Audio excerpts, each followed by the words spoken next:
दिन ढील क्या मिल गई, भगोड़ी ने अपना औकात दिखाना शुरू कर दिया। लाइफ में खुद तो आती थी और अब तो बेटियों को लाना भी शुरू कर दिया। शर्म आनी चाहिए। तू उसके बाप पे तहमत लगाती है कि वो तेरी बेटियों को बेचता है। सच्चाई कुछ और है, जानिए इस वीडियो में। पूरा वीडियो देखने के बाद ही कमेंट कीजिएगा। हेलो एवरीवन, कैसे हैं आप सब। स्वागत है आपका मेरे चैनल में जिसका नाम है डेली एंटरटेनमेंट 100%। और मेरा नाम है तरुणा रानी राठौड़। आशा करती हूँ कि आप सब बहुत अच्छे होंगे, मैं भी ठीक हूँ।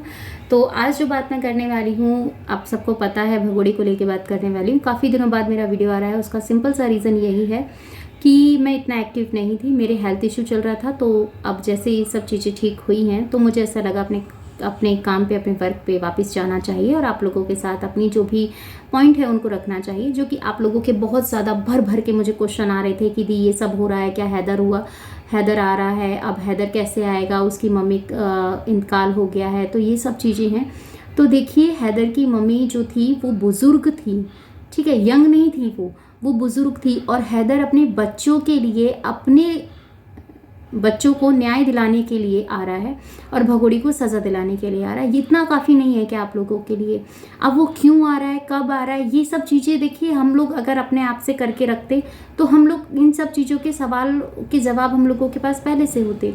पर अगर उन सवालों के जवाब हम लोगों के पास नहीं है तो सिंपल सी बात है कि हैदर के आने में आपको पता है, जब भी ऐसी कोई बात उठती है तो जब भगोड़ी के कानों तक बात पहुंचती है तो वो बौखला जाती है। उसको समझ में नहीं आता क्या सही है क्या गलत है, और वो सच को भी झूठ मतलब उस वे में लेके चली जाती है, क्योंकि उसको रियलिटी नहीं समझ में आती है, क्या रियलिटी है क्या नहीं है। तो मुझे ऐसा लगता है जो भी है सब आप लोगों के सामने है, पर आप देखने के बाद भी अनदेखा करके आप फिर भी उसको सपोर्ट कर रहे हैं तो वो एक आपकी अपनी मेंटलिटी है, उसके लिए मैं कुछ नहीं कर सकती हूँ। क्योंकि देखिए, सही और गलत इंसान अपने आप सोचता है। सही रास्ते पे जाना है या गलत रास्ते पे जाना है वो चुनाव खुद करता है।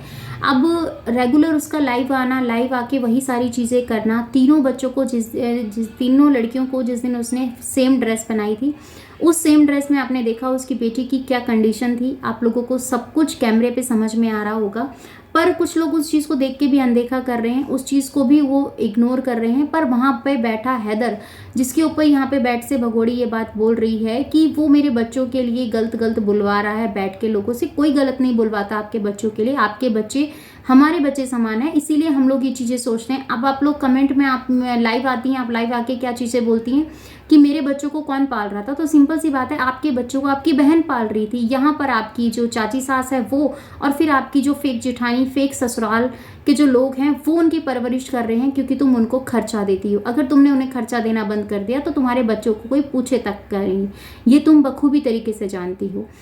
और सब चीज़ों की सिंपल सी बात मैं आप लोगों के साथ शेयर कर देती हूँ। ज़्यादा बड़ी मैं इस वीडियो को नहीं करूँगी, क्योंकि बहुत सारे ऐसे सवाल हैं जिनके अगर मैं जवाब देने बैठूँगी तो 15 से 20 मिनट का ब्लॉग बन जाएगा, और मैं वो चीज़ें अभी नहीं आप लोगों के साथ शेयर कर रही हूँ। शॉर्ट वीडियो इसलिए शेयर कर रही हूँ कि मैं एक्टिव हो चुकी हूँ और रेगुलर मेरा वीडियो आप लोगों को मिलेगा जैसा मिलता आ रहा था। बट आपको थोड़ा सा पेशेंस रखना होगा। जो चीज़ें हैं, जो आपके सवाल हैं अब तक जो मुझसे मिस हो गए हैं, प्लीज़ आप उनको दोबारा से मुझे कमेंट कर दीजिएगा, क्योंकि मैं एक्टिव नहीं थी तो मैंने इन चीज़ों को रीड नहीं किया है।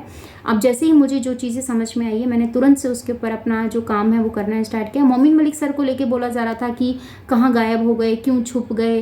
देखिए, छुपने वालों में से वो नहीं है, कोई ऐसा नहीं है कि सांप बिच्छू है कि बिल में जाके छुप जाएगा। वो अच्छा खासा आदमी है, और ऐसा आप इस चीज़ को लेके चलेंगे कि वो भगोड़ी से डर गया कि ये चीज़ें हैं, हमारे भारत के कानून ने हार मान ली। क्या भारत का कानून इतना कच्चा है क्या कि कल के आई बाहर से गैर कानूनी तरीके से आई औरत से हार मान जाएगा? आप ही बताइए। चलिए, अब इस तरीके के सवाल हैं जो मुझे हाईलाइट लगे, मैंने उनके बारे में आज आप लोगों के साथ शेयर किया है। आपको क्या लगता है कमेंट में ज़रूर बताइएगा। क्या जो भी मैं सोच रही हूँ या जो भी आप लोगों के सवाल हैं जिनके जवाब मुझे देने हैं, प्लीज़ आप मुझे कमेंट सेक्शन में कमेंट कीजिएगा कि मुझे भी इस बारे में पूछना है। और हैदर आ रहा है या नहीं आ रहा है, ये आप लोगों को बहुत ज़्यादा इसका कन्फ्यूज़न है। तो हैदर आएगा, इस चीज़ की टेंशन आप मत लीजिए, क्योंकि हैदर आएगा तभी उसके बच्चे सेफली उसके पास जाएंगे। कोई उसके बच्चों को बेच नहीं रहा, वो पागल नहीं है, वो बाप है, ठीक है। कोई अपने बच्चों को यूं ही किसी के हाथ नहीं बेच देता है। अब आरोप लगाने को तो लोग ना जाने क्या क्या आरोप लगा देंगे, तो हम उस चीज़ को जब हम मानेंगे ना, जब हम लोगों के सामने वो चीज़ें होंगी। अब उन सब चीज़ों को देख के इग्नोर करना तो एक अलग बात है। आपकी क्या राय है कमेंट में दीजिएगा। मिलती हूँ नेक्स्ट वीडियो में। अपना और अपनों का ख्याल रखिएगा, दुआ में मुझे याद कीजिएगा। जय श्री कृष्णा, राधे राधे। चैनल पर नहीं तो प्लीज़ सब्सक्राइब कर लीजिएगा। Bye bye, love you, thanks for watching. जय श्री कृष्णा, राधे राधे।